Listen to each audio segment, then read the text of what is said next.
moral versus non-moral standards. Not all rules are moral rules, same as not all standards are moral standards. Morality may refer to the standards that a person or a group has about what is right or wrong, or good or evil. Moral standards are those concerned with or relating to human behavior, especially the distinction between good and bad, or right or wrong behavior. Moral standards involve the rules people have about the kinds of actions they believe are morally right and wrong, the values they place on the kinds of objects they believe are morally good and morally bad. Some ethicists equate moral standards with moral values and moral principles.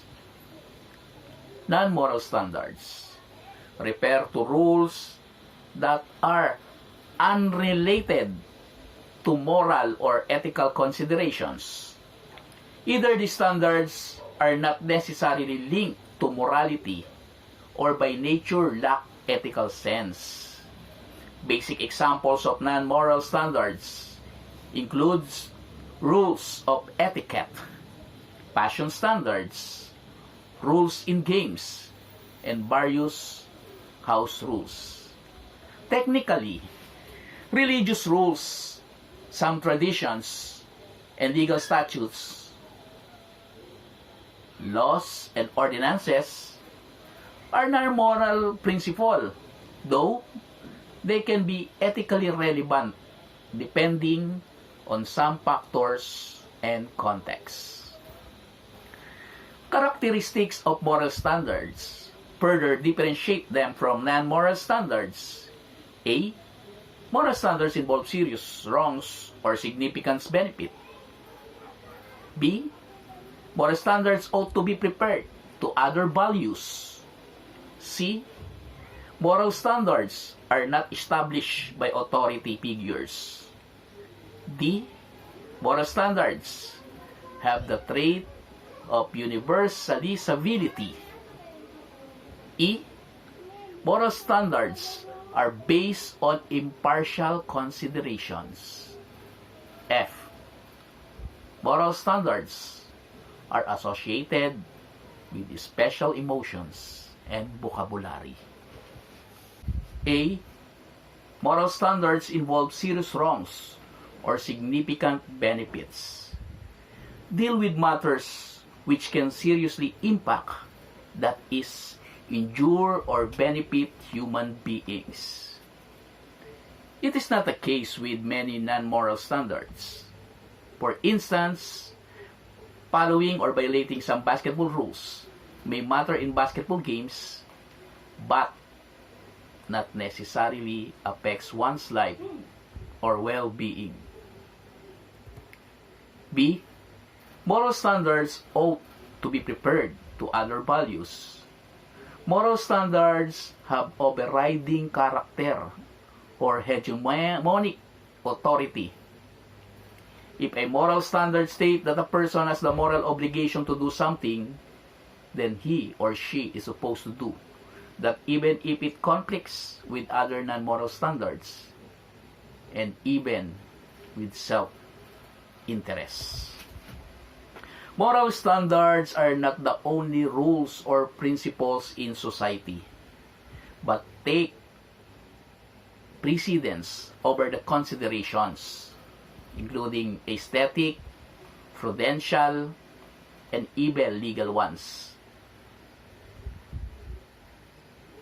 A person may be aesthetically justified in leaving behind his family in order to devote his life to painting.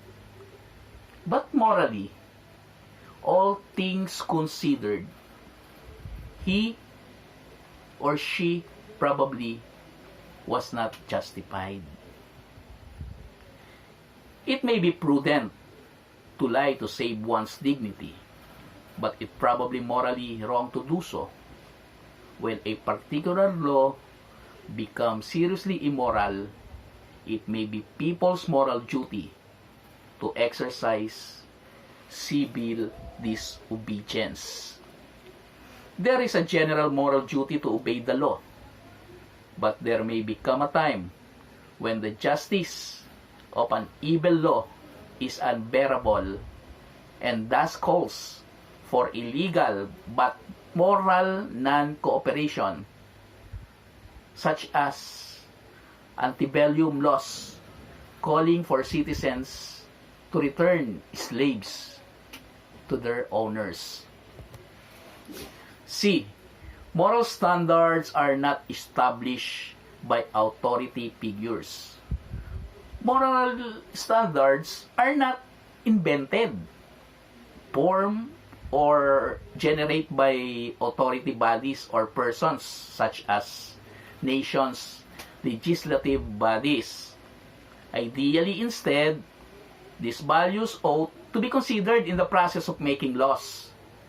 In principle, therefore, moral standards cannot be changed nor nullified by the decision of a particular authoritative body. One thing about these standards, nonetheless, is that its validity lies on the soundness of or adequacy of the reasons that are considered to support and justify them. D. Moral standards have trait of universalizability. Simply put, it means that everyone should live up to the moral standards. To be more accurate, however, it entails that moral principles must apply to all who are in the relevantly similar situations. Okay? If one judges that Act A is morally right for a certain P, then it is morally right for anybody relevantly similar P. These characteristics is exemplified in the Gold Rule. Do unto others what you would them do unto you. If you were in their shoes. And in the formal principle of justice, it cannot be right for A to treat B in a manner in which it would be wrong for B to treat A, merely on the ground that they are two different individuals, and without there being any difference between the natures or circumstances of the two which can be stated as a reasonable ground for difference of treatment. Universalizability is an extension of the principle of consistency, that is, one ought to be consistent about one's value judgment.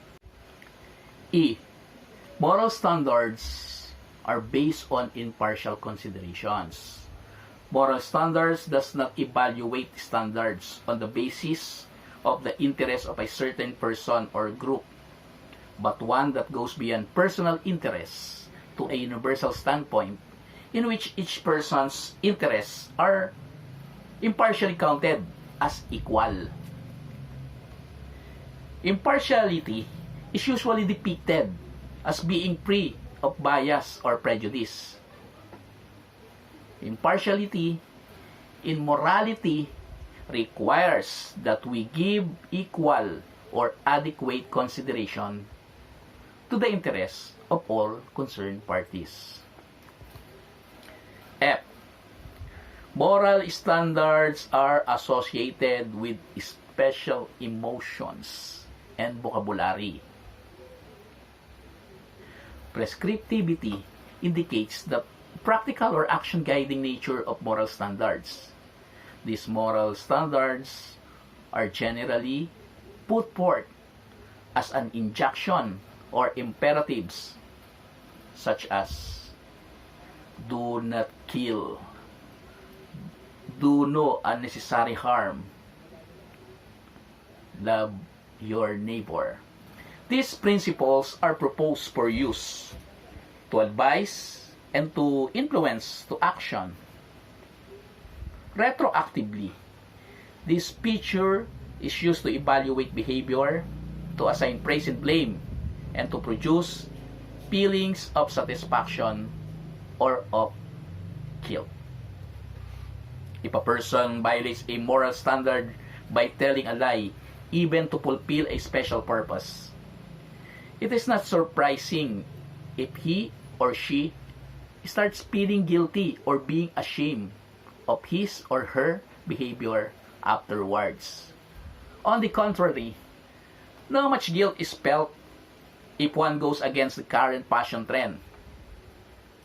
Example, refusing to wear tattered jeans. Okay? Then, we'll now proceed to dilemma and moral dilemma. Okay? The term dilemma refers to a situation in which a tough choice has to be made between two or more options, especially more or less equally undesirable ones. Not all dilemmas are moral dilemmas. It is also called ethical dilemmas. Moral dilemmas are situations in which a difficult choice has to be made between two courses of action, either of which entails transgressing a moral principle. At the very least, a moral dilemma involves conflicts between moral requirements. The online Stanford Encyclopedia of Philosophy, in discussing moral dilemmas, given this example from Book 1 of Plato's Republic. Cephalus defines justice as a speaking the truth in paying one's debt. Socrates quickly refutes this account by suggesting that it would be wrong to repay certain debts. For example, to return a borrowed weapon to a friend who is not in his right mind. Socrates' point is not that repaying debts is without moral import. Rather, he wants to show that it is not always right to repay one's debts. At least, not exactly when the one to whom the debt is owed demands repayment. What we have here is a conflict between two moral norms: repaying one's debt and protecting others from harm. What is common to moral dilemma is conflict. In each dilemma, an agent regards himself as having a moral reasons to do each of two actions. But doing both actions seems to be ethically not possible. The key features of moral dilemma are these: the agent is required to do each of two or more actions. B, the agents can do each of the actions, but the agents cannot do both or all of the actions. In a moral dilemma, the agent thus seems condemned to a moral failure. No matter what he does, he will do something wrong or fail to do something he ought to do. In the case given by Plato, many would say that it is more important to protect people from harm than to return a borrowed weapon. Or some would suggest that the borrowed item can be returned later when the owner no longer possesses a threat to others. It can be submitted, therefore, that the moral requirement to protect others from serious harm overrides the ethical requirement to repair one's debt by returning a borrowed item even when its owner so demands.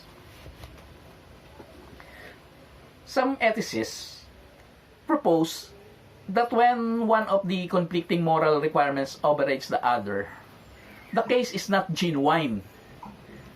Moral dilemma, thus, in addition to the features mentioned above, in order to have a genuine moral dilemma, some add that it must also be the case that C. Neither of the conflicting moral requirements is overridden. Then, we will now go to 3 levels of dilemmas. We have moral dilemmas can be categorized to these levels. We have A. Personal, B. Organizational, C. Structural. A. Personal dilemmas. Personal dilemmas are those experienced and resolved on a personal level. Since many ethical decisions are personally made, many, if not most, of moral dilemmas fall under or boil down to this level. Example, in 1957, the philosopher Jean-Paul Sartre provided a case that could exemplify a personal dilemma. Sartre tells of a student whose brother had been killed in the German offensive of 1940. The student wanted to avenge his brother and fight forces that he regarded as evil. But the student's mother was living with him, and he was her one consolation in life. The students believed he had conflicting obligations. Sartre describes him as being torn between two kinds of morality. One of limited scope but certain efficacy. Personal devotion to his mother. The other much wider scope but uncertain efficacy. Attempting to contribute to the defeat of an unjust aggressor. There are many personal moral dilemmas if a person makes conflicting promises. He faces a moral conflict. When an individual has to choose between the life of a child who is about to be delivered and the child's mother, he faces an ethical dilemma. B. Organizational dilemmas. Organizational moral dilemmas refer to ethical cases encountered and resolved by social organizations. This category includes moral dilemmas in business, medical field, and public sector. A medical institution which believes that human life should not be deliberately shortened and that unpreventable pain should not be tolerated encounters a conflict in resolving whether to withdraw life support from dying patient. This is common moral dilemma faced by healthcare organizations. Ethical dilemmas arise even in professional work. Administrative bodies in business are possible, but none of them provide a totally successful outcome to those affected by the decision or actions taken. Moral dilemmas in business involve issues about corporate practices, policies, business behaviors, and the conducts and the relationship of individuals in the organization. Other business-related dilemmas pertain to the social responsibility of business, employees' rights, harassment, labor unions, misleading advertising, job discrimination, and whistleblowing. In a public sector, government leaders and employees have a moral duty to act in a manner that is fair and unbiased, that is loyal to the public by putting public interest before personal gain, and that fulfill the duties of competency, integrity, accountability, and transparency. In fulfilling these responsibilities, public officials may encounter foreseeable moral dilemmas. These dilemmas include whether or not to favor family, friends, or campaign contributors over other constituents. Favoring agenda of one's political party over a policy one believes to be good for the community. Dealing with conflicting public duties inherent in serving both as a council member and as a member of an agency or commission. Resigning from organization in which membership may give rise to future conflicts. Becoming a whistleblower, even if it means potentially derailing a policy objective one is pursuing. And accepting gift, if it is legally permitted, but creates the appearance of impropriety. C. Structural dilemmas. Structural dilemmas or structural moral dilemmas refers to cases involving network of institution and operative theoretical paradigms, as they usually encompass multi-sectoral institutions and organizations. They may be larger in scope and extend on organizational dilemmas. Case in point is the price of medicine in the Philippines, which are higher compared to the other countries in Asia and in other countries of similar economic status. Factors affecting medicine prices include the cost of research, presence of competition in the market, government regulations, and patent protection.